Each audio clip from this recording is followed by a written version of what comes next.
That was good. My name is Ed Howie, and this is How We Grow a Brand. 1, 2, 3, If you like what you learned from this video, help us promote this channel by clicking the like button below or subscribing to our channel. Ready to go? Let's get into today's chat. Woo! Here we go. It is really fascinating and quite frankly, somewhat exhausting how all brands are having to scramble, to toggle, to pivot, to find new ways to connect with relevance and importance and significance with their customers, their community in significant and meaningful ways. So today we welcome back Dr. Molly McAdams to pick her brain on brand optimization and more. Molly holds degrees in animal science and meat science and agriculture. She's actually a doctor of meat science. Her in-depth knowledge of food and animal science, marketing, and manufacturing uniquely positions her to help us strategize and discuss ways that nearly any brand can look at an opportunity and introduce a product of meaningful relevance. She's helped guide multi-million-dollar companies as well as small brands to create, launch, and successfully enter markets both crowded and opportunistic. So let's see what Molly has to say about introducing the right product to your customers in the right way. Let's get started. So Molly, we've talked about this whole notion of this being the new normal, and I think we're both on the same page where we're voting for this to be like a hiccup or a case study or let's call it our present reality. Okay. So our present reality, our joking obviously is only half-hearted because there are a lot of serious issues that we all individually, collectively, as people, as race, as nations, as countries, as business owners, as entrepreneurs, as employees, as family members, no one is untouched right now. And frankly, if you think back to say, I don't know, let's call it February 1st and what 2020 was looking like and what it looks like here at this time, very few people predicted what we're facing. At least, or if they predicted it, I missed it. But anyway, that being the case is that I think it is safe to say that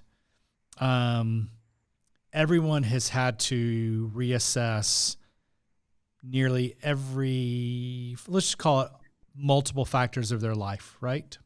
Absolutely. So as we are taking our, a common lens we share is that we have had leadership roles in large corporations that have served multiple customers and done it with world-class merit, Yep. We also have devoted our lives to helping smaller companies that perhaps don't have access to the resources or the intel or the insights or the ability to have a 20, 30 person, disaster preparedness team ready to go. Right.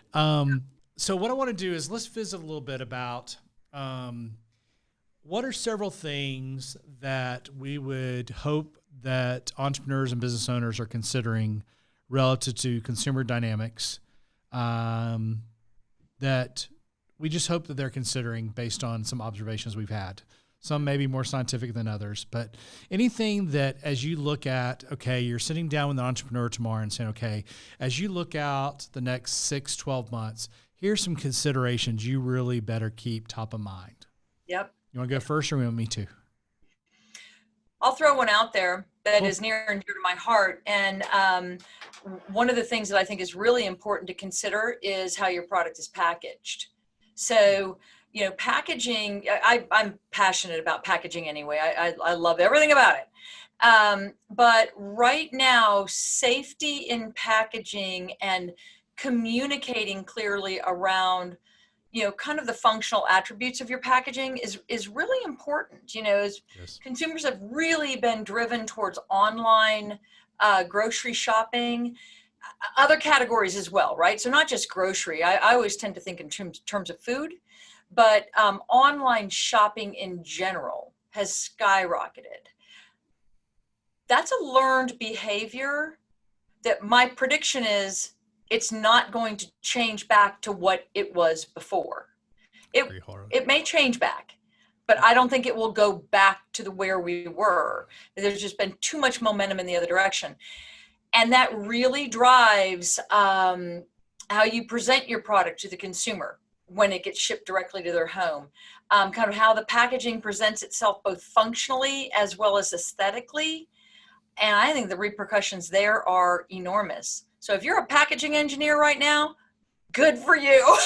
Exactly. Tremendous opportunities. And if you're a packaging manufacturer, you better get ready. Exactly. I agree. Because so many categories are going to have to be reimagined.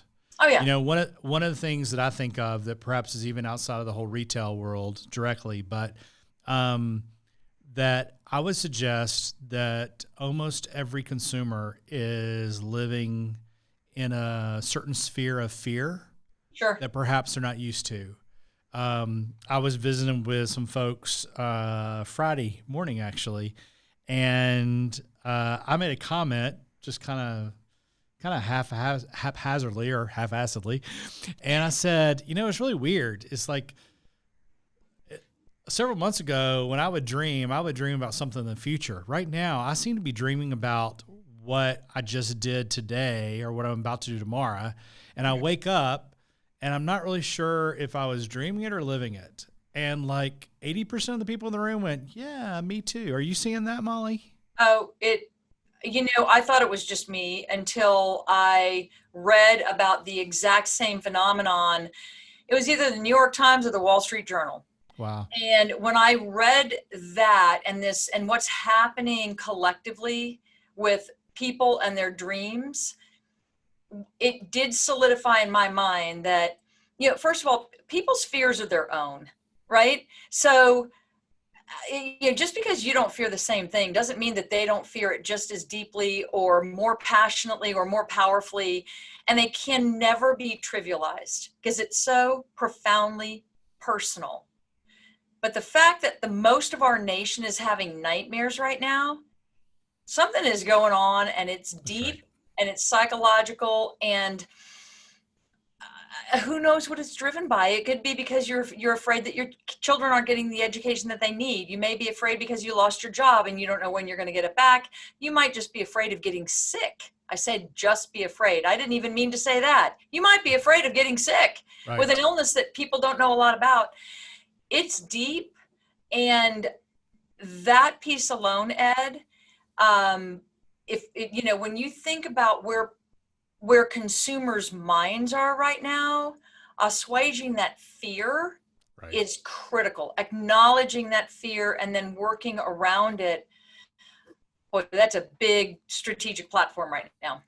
And I think given that as a business owner, we've talked about the utilitarian purchases that people are have maybe a little more, a little less right now, unclear, but definitely, 8 weeks ago, and it hasn't gone away totally, is you better really, if you're selling, no matter what customer you're selling to, I would suggest whether it be B2B, business to business, business to consumer, you better understand how your product really fits into the necessity of your customer's life. Yeah. Would you agree with that? I totally agree. I completely agree. And I don't mean that it has to be functional like, bleach, but on the hierarchy of needs relative to your brand and your customer's life. And this is kind of like being empathetic. It's like putting yourself in their place. How important is it that they buy your product? And how important is they buy your product quickly? Multiple businesses were stalled, were closed, were shut down. Some by mandate, some by just proactiveness, some by necessity. Multiple reasons why. But if as businesses are continuing to restart, let alone having to pivot, you really better take a hard look at understanding your customer and how your product fits in their world. I agree. Because if you don't, you may build up too much inventory or not enough. You may focus on one product category versus another. You may forget to check in with your customers and just start selling and not realize that they're not ready to buy. That's right. And I'm actually more concerned for businesses about trying to project quarter 3 and quarter 4 than I am surviving quarter 2. Yeah. Because everybody was kind of in the same boat for several weeks there, but now as things are reopening, there is a bit of survival of the fittest, right? Yeah. And so if you don't. Well, I was going to say that what's interesting like when you look at it almost academically, haven't you seen a tremendous amount of innovation right now? Totally. And I love that. I love where people start to react to the world around them and they come up with innovative solutions that I have to tell you, that is something that makes me so proud to be an American. Is I look around and I see like this ramp up of American ingenuity. It happens all over the world. Happens to be the only country I've ever lived in, right? So I look at it and I'm like, oh, this is amazing. People are just diving in and coming up with ingenious solutions, and they're doing it because they understand what others are going through as well. Right. Well, and it's where their brand intersects with the customer needs, but also understanding what the constraints are. You know, we had a client that the brand has been around 25 years, is a restaurant, and they had never done online ordering. They had tremendously successful, but that wasn't part of the DNA of their brand. Yep. And literally within 72 hours, they were up and running with online ordering and basically delivery to home. Yeah. And while it wasn't perfect, it was pretty amazing. It is. And so the fact of the matter is, it's not just the necessity of your product, but the way the customer needs to get your product from you. Mm-hmm. You know, so much of what we did as B2I Creative was a lot of in person. Well, like everyone else, we've been living on Zoom. Right. And you know what? It's amazing what that's done. But you can see as you're talking to business owners that just while our consumers have fear, we have fear as well. Sure. Fear, are we using every single dollar to the right purpose? Because we're not sure exactly what dollars are going to be around third quarter, fourth quarter, right? No, you're right. You're right. And I mean, and ultimately too, you're deeply concerned about the health and well-being of your clients, your employees, your friends, your family. And that will cause you to, even though you owe rent, even though you got to keep paying the bills, but it's this deep understanding of, you know what, I really need people to feel good about coming to work and feel like they're not going to get sick showing up.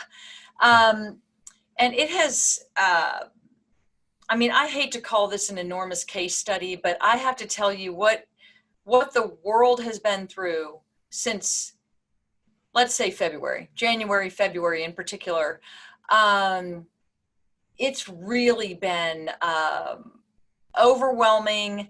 And in so many ways, when you look at the positive side of it, you're able to see just how inventive people can be about solutions to try to retain a little bit of normalcy in their life and to continue to make a difference in the lives of others. That's right. That's right. And I think that difference, I think there's opportunities with multiple brands to realize that the difference they were providing 3 months ago could still be there. But if they can, again, go back into that empathetic mindset and realize how they could be even more of a difference maker for their customers, it's going to pay dividends long term. I agree. I believe customers are going to remember for quite a long time how brands have responded to all the situations we're facing today. I agree. And in lots of different ways. You know, we're seeing some brands evolve that haven't evolved in a very long time. We've seen brands that have really stepped up and kind of into almost like a leadership vacuum or a leadership void out of necessity. But all of those things have been heartening, interesting. And I agree with you, though, that the brands that really couldn't kind of like cut the mustard, I think that consumers they're going to have a memory of it. And because ultimately, Ed, as you know, it's all about how you feel when you interact with the brand. That's right. That's right. That's exactly right. And, you know, as we look at that and we look at the fact that to truly be and to really step into your full brand relevance, you really have to have the capacity to really put yourself in the place of the consumer. Yeah. And if there is, I can't think of an example where there's really any brand that can keep their customer in the place they had them 3 months ago Oh, and be successful long term.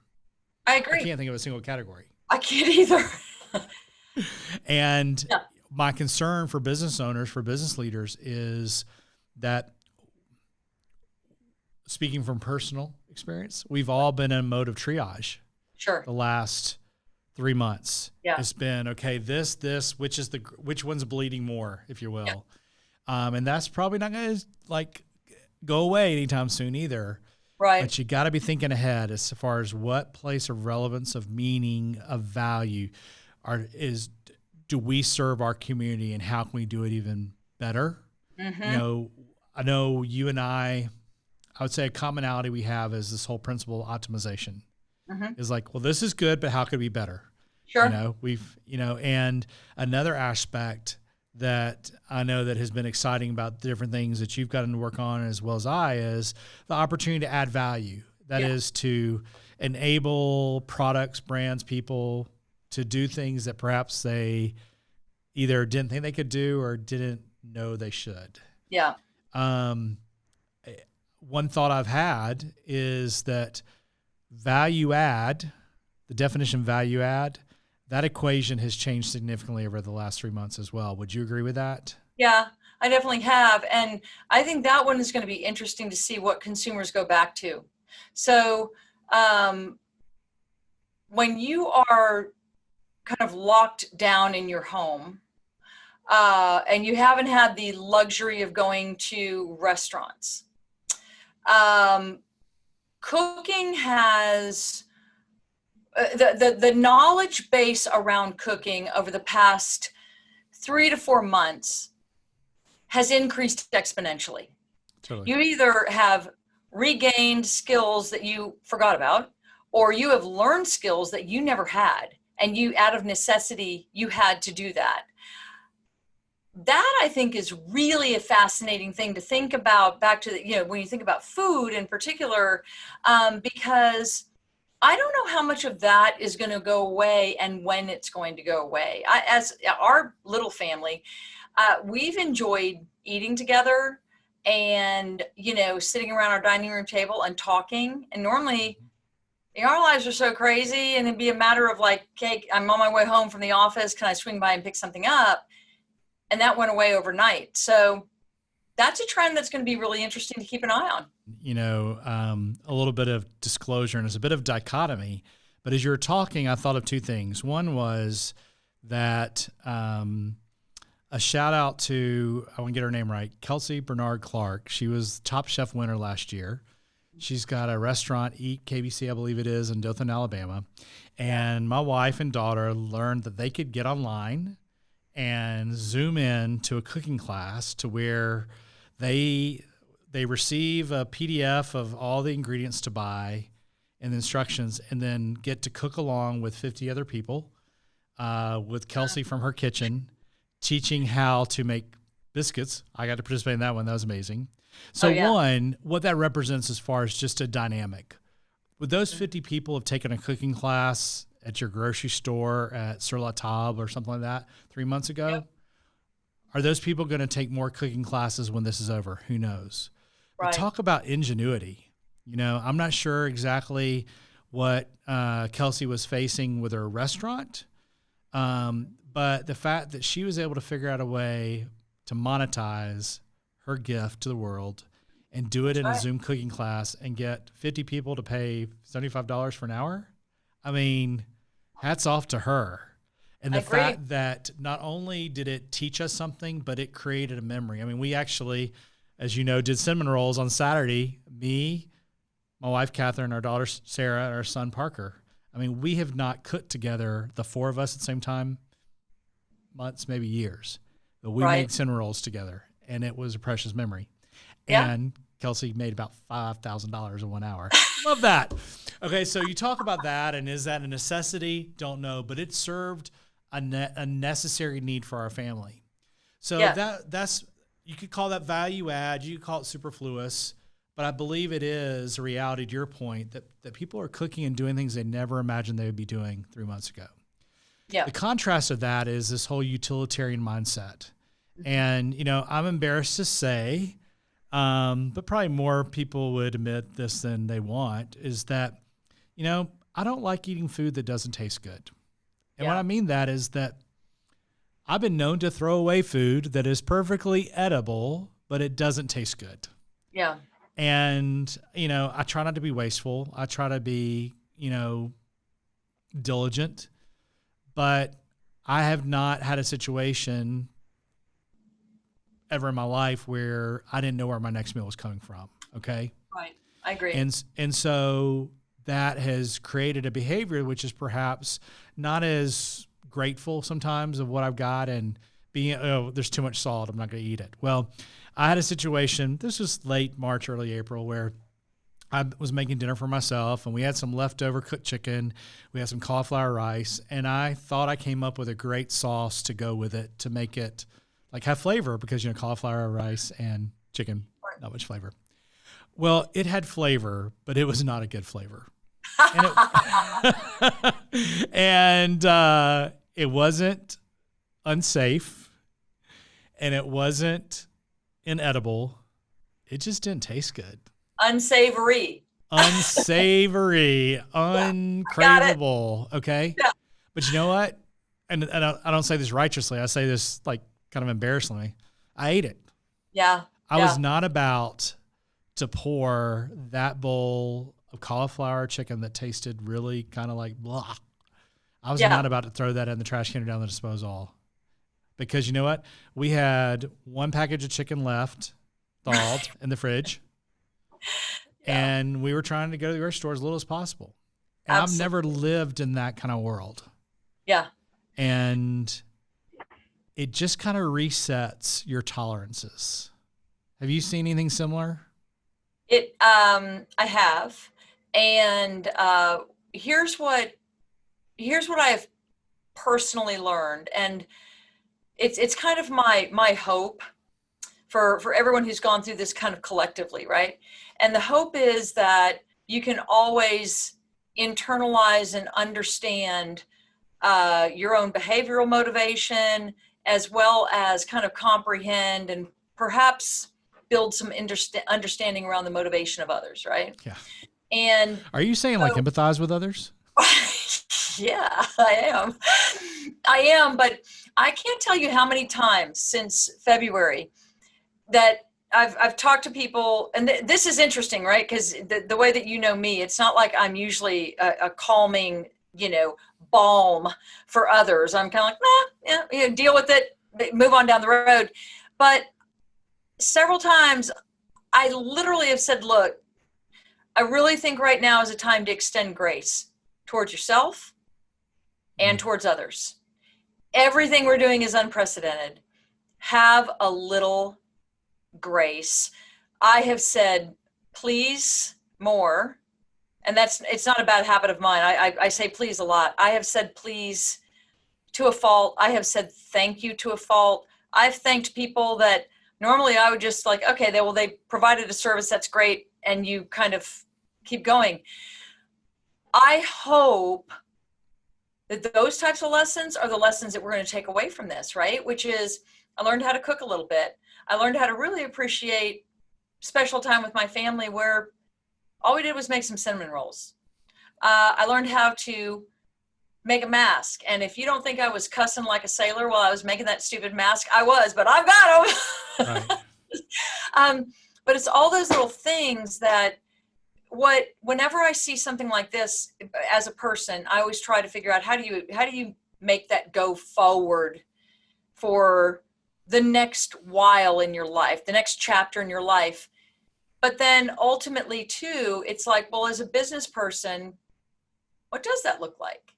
And what does it look like to extend a little bit of grace, to build that knowledge of what consumers had to go through during a really uncertain time? That should be foundational for every decision we make in the future. It won't be the same circumstance, but it's a great, powerful learning.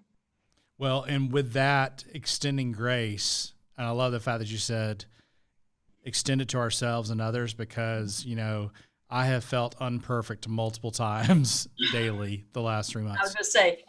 But if we genuinely take the deliberate action to imagine, to understand, to relate to everyone around us, and if we intentionally as human being to human being go, how can I add value to that person's life?